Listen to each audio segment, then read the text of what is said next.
B. What's that? What's that? Soda poop. Soda tae. No, it's a turtle. Look. Soda tae. Is a desert. Soda tae. Turtles is a desert. Why does he have so many coats?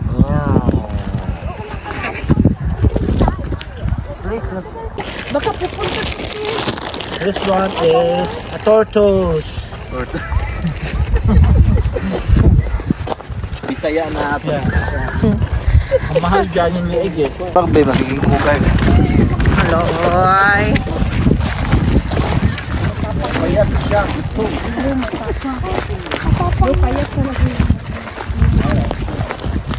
That's mega Parang pusa rin eh. No. Diba nakatalo na no? No, they cannot get, you know why? May electric. Ay, kwak.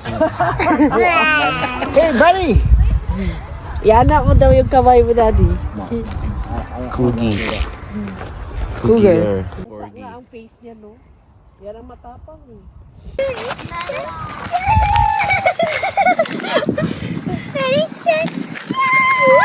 Mommy,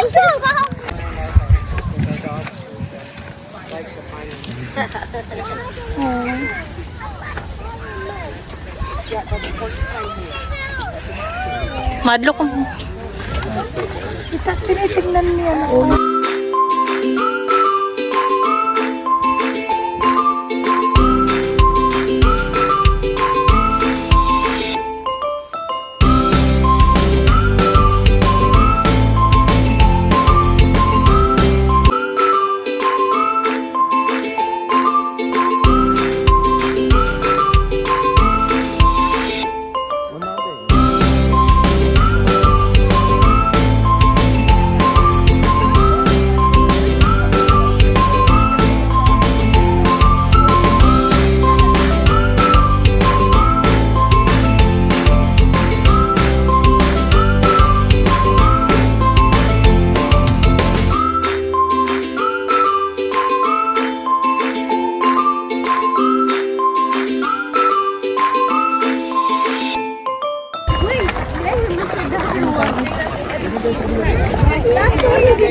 Bear safety presentation.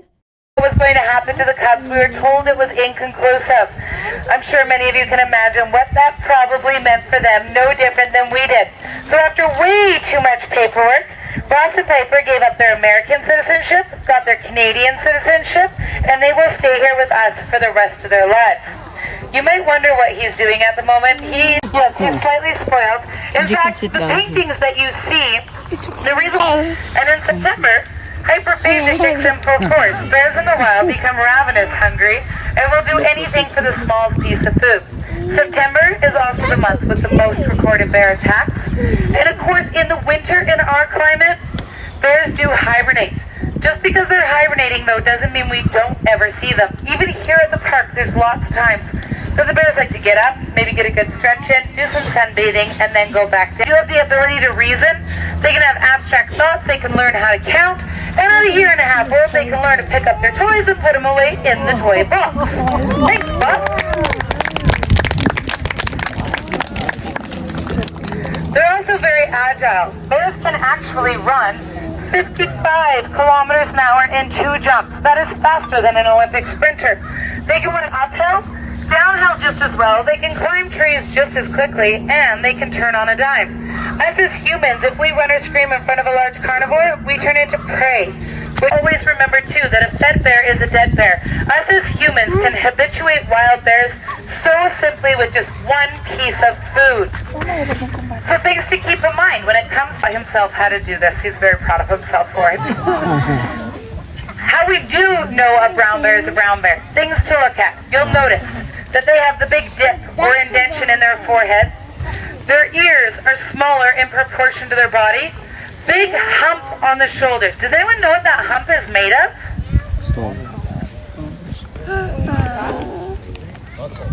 Muscle. Yeah, it's a great, big, huge muscle. And the reason why is because brown bears are truly earth movers, always digging with those long, straight, blunt digging claws. Are you going to hold them up or what? Yeah, there's still people over there. They need to see it. Yeah, they're high fives, low fives too. Thanks. Long, straight, blunt digging claws, always moving dirt. It's a Kim Black bear, and to be honest, he has an absolutely horrible story. He was wild born. His mother was then poached when he was about 6 months old. And unfortunately, he was taken, passed from household to household for approximately a week. We don't know exactly how long or to how many homes he ended up in exactly. But what we do know is by the time he made his way here to us at the park, we almost lost Gruff to something called capture myopathy, which is toxic levels of stress that can completely shut down the system. Thankfully, he did make it, and he has truly become an absolutely amazing ambassador bear. He has educated thousands of people about bear safety, conservation, and taken part in a ton of research, truly making a significant difference for wild bears. So in our opinion, he's kind of a rock star. The important thing is show him what movie bears look like too. So when we talk about movies, I'm sure everybody's kind of seen a bear do something like this in the movies. What is he not doing that bears in the movies do? Growl. Why is he not doing that? Not threatened. They don't growl. Yeah, because the movie business bamboozles everybody. So not everything we will see on TV is real. That it's called movie magic. They make stuff up, they add stuff in, and that sound you hear in the movies when they do that is completely not a sound bears do actually make. So no wild bear is ever going to stand up, open its mouth, and roar at anybody. Right, Goober? Can you lay down for us for a sec? Is your tummy too full to lay over? She's like, yeah, all right. So in elementary school here in Canada, we do the best day on earth ever. Why don't you come up here and show them all your handsome teeth? Yeah, lay down there. So remember at the beginning we said we train them to open their mouth big and wide so we can look at their teeth? You guys tell me if you could do a full tooth check on that bear. Pretty easy to look at the teeth, isn't it? He actually looks a little more intimidating when he does it. Anyways, all that...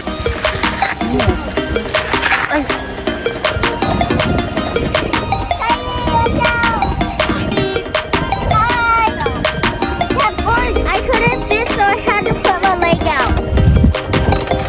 Kyrie!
Lion presentation. And so that just doesn't typically happen.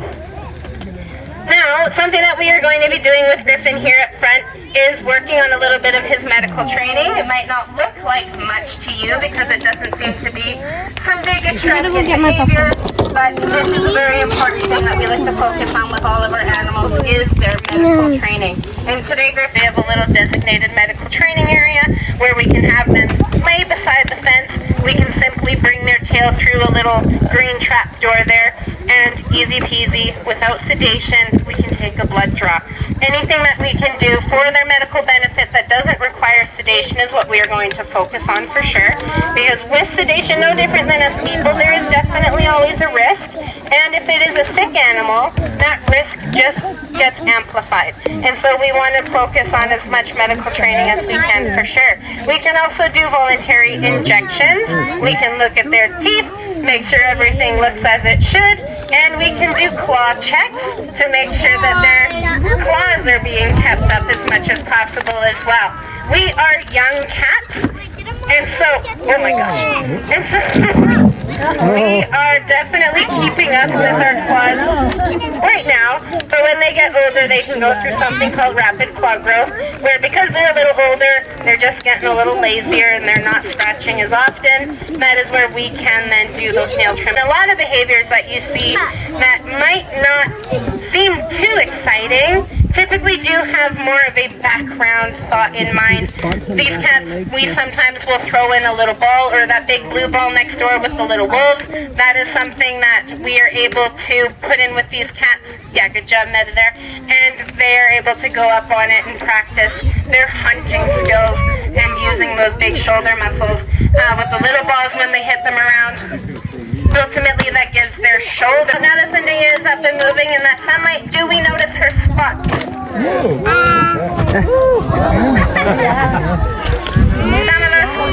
Some of us do see them, kind of on those back legs. There is a big one, and this is an example of Griffin shake to help with those eye drops if need be. But now that she is up moving, do look for those spots for sure. And when we are training, we use a couple of different behaviors, whether it is capturing behaviors or manipulating behaviors.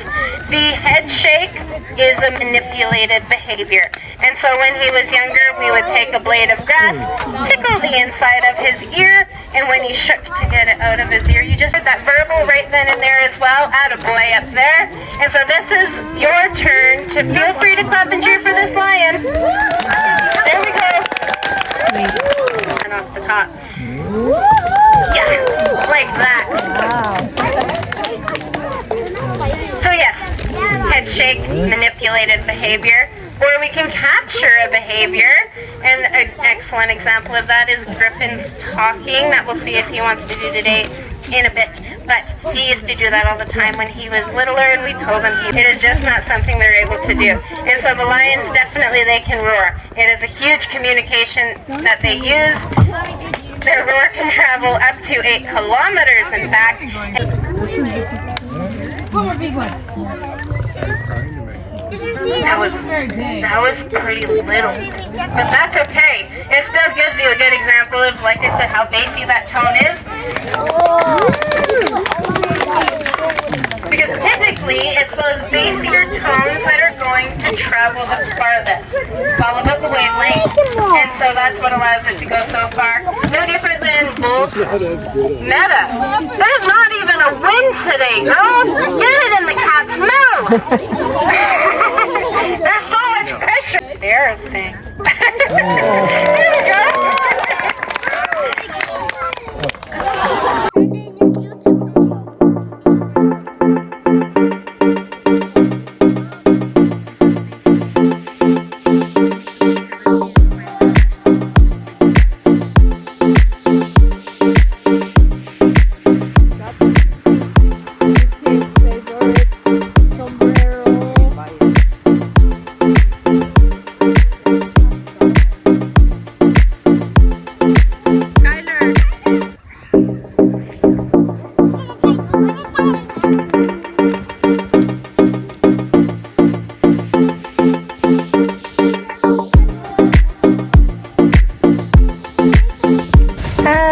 Welcome to my vlog. But here's Buang. I hit it. Hi.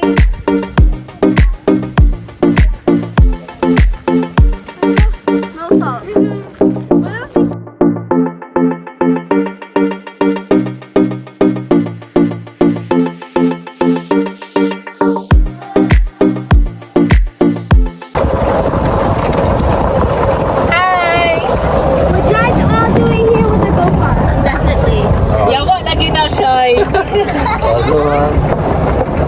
Why are you so fast? Mommy. Hi! Welcome to my vlog! Hi! Ate Dolly! Hi!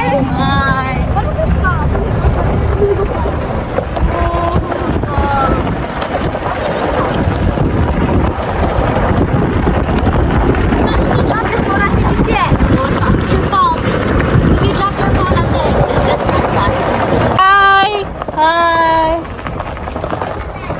better now. Yeah. Go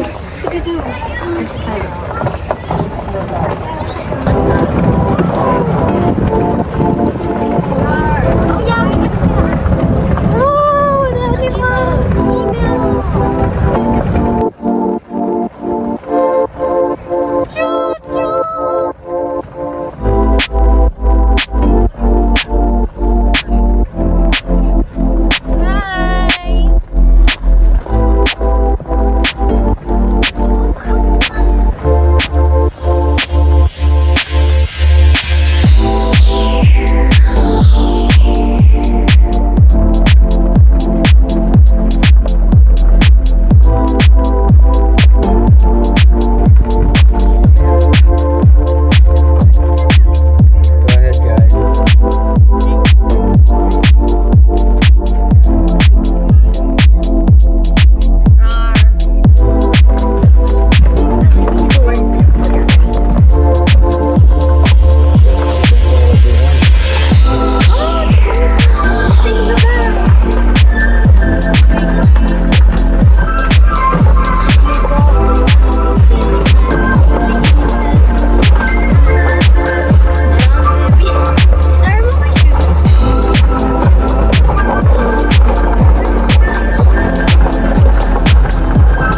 Look at that. Oh, look at that. It's a deer. Garbage can. That's silly. It's an elk. Why does the road end here? Why is not sick? It doesn't. Let's On the end point. We just try pink. No, be the pokey stuff. I think could you put my shoes up in the front because it keeps falling off. Oh, driving in the grass. Bye.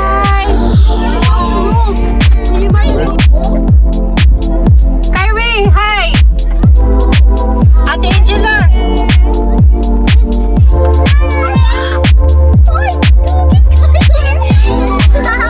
Say bye, Kyler. Hiya, baby.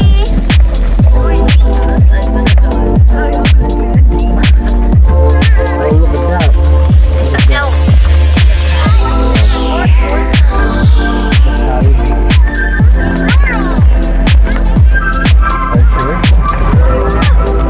Are you sure?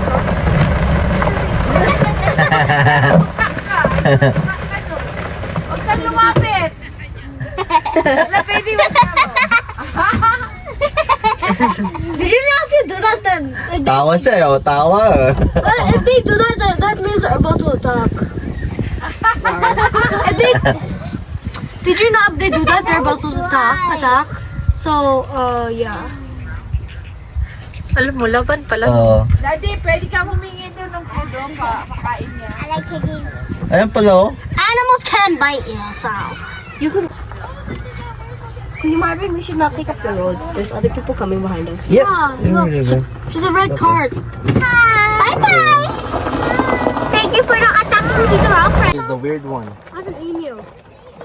There's a baby ostrich. That's an emu. That's Mewtwo. You too. Let's go catch the Pokemon. Let's go catch the Pokemon. Did you see the chinchillas, Queen Carmen? Did you see chinchillas inside? Yeah. Hi. Hi, Campground. I can't go this. Sige. He can spit. He can spit.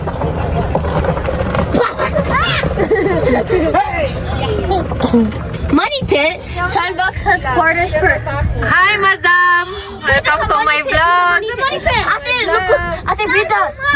You can hold the camera. Mama, look at the Money Pit. You can dig for money in there. Ang lasag na ko, guys. That's true though.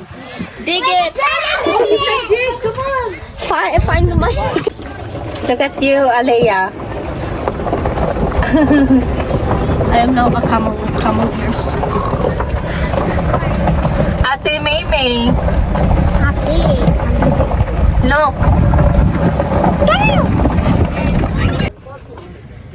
You're allowed to park on the grass. Oh, can I go on that? Ball ba?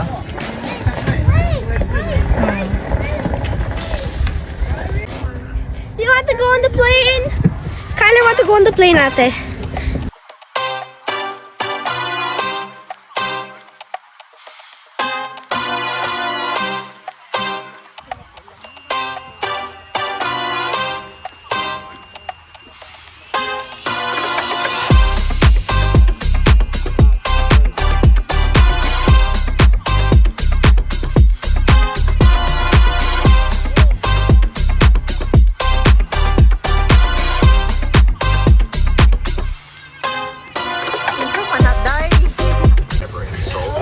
Oh, going over there. Hard on both sides.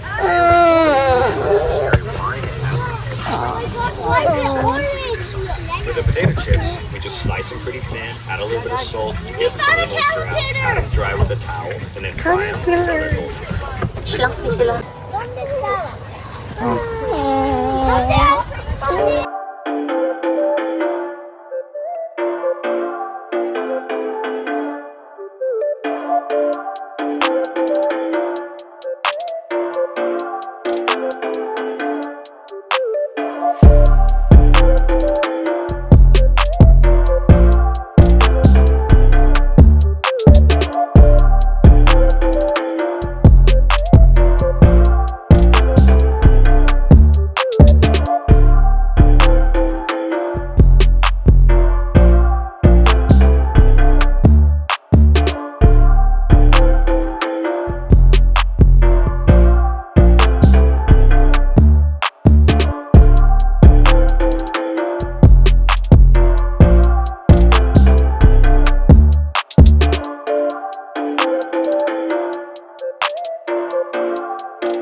Dali.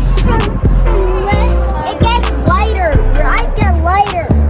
Yes, only on my birthday. Mom, where will I I'm so scared I'm gonna jump I'm 3 because she wants mine. Kyrie, can you give me 2? Kyrie, give me.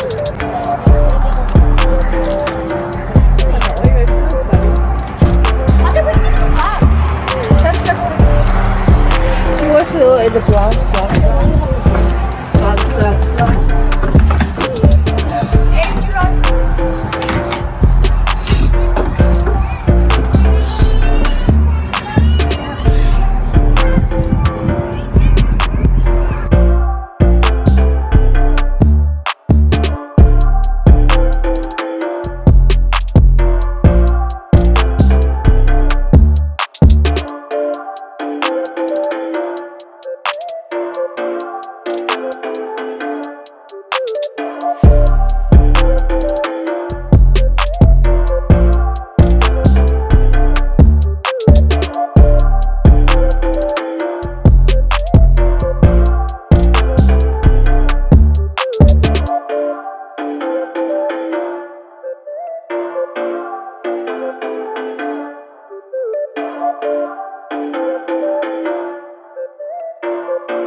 Hindi, ganun mo lang na konti yung kwan, yung kwan. Asan ba ito? Yung awning. Awning. Awning out. Yan. Over pa rin talaga. Ganyan lang talaga. Okay na yan. Okay na yan, Okay na, okay na. Tay. Okay na. Ganyan lang. Okay na yan. Kaya nagluluto dito. Wala dito ba, guys? Ha? Take a picture. Look how pretty. What?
One straight, right?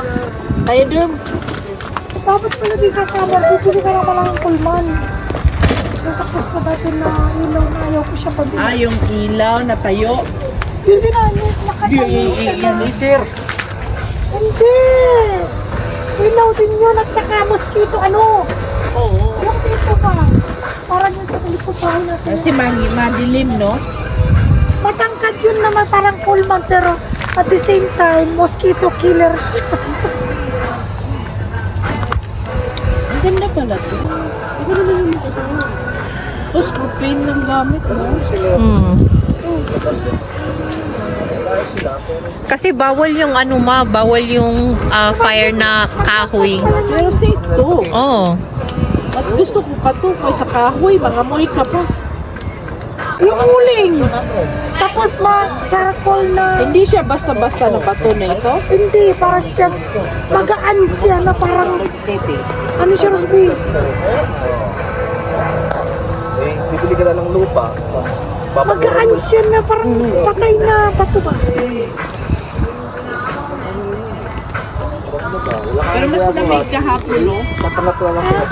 Malamig Mas kasi. malamig ka. Ano yun? Pagre mo 400 times ko sa 100 ang trailer. Narinig mo yun? Dami na yung nagagawa. Si Aliyah. O, once a month. Tapos meron. Tsaka yan, malinis. Yung panabong may gamot yun. Ini-inject ka ng gamot. Naman nila sa farm. Linggo. Oo. Sinabi ko yung tatay ko, nasa may ibig sabihin. Kinatay ko ng May ibig sabihin na hindi. Padala. Almost isang linggo na. Walang ganun talaga. Ang lamang lang sa muluran. Oo. Si Lord, no.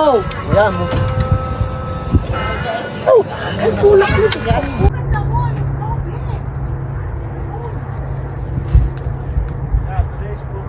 Watch out there, watch your step. Watch out. Ay, mahalo yung buwan. Kaya nga, ang laki na. Ito ka mahalo.